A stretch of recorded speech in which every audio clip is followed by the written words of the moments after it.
Hi there. Today is a very special day. Nobi has his own garden to grow vegetables. Let's get started. We must prepare the soil before the vegetables grow. Nobi starts digging the soil with his little shovel. The soil is ready.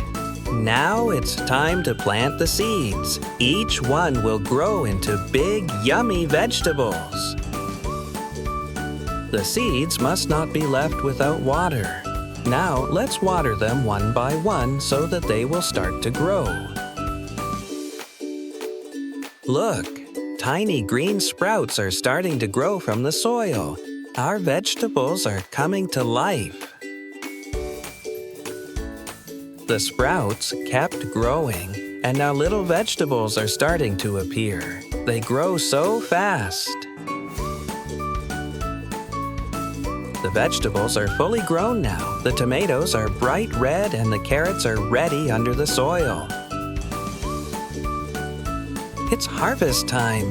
Nobi is plucking the tomatoes from the branch and carefully removing the carrots from the soil. Wow, they look so fresh and delicious. Can you believe Nobi grew these vegetables himself?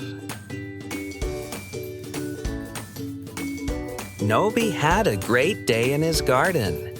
Try growing your own vegetables. Don't forget to follow Nobi's channel for videos like this one. Goodbye.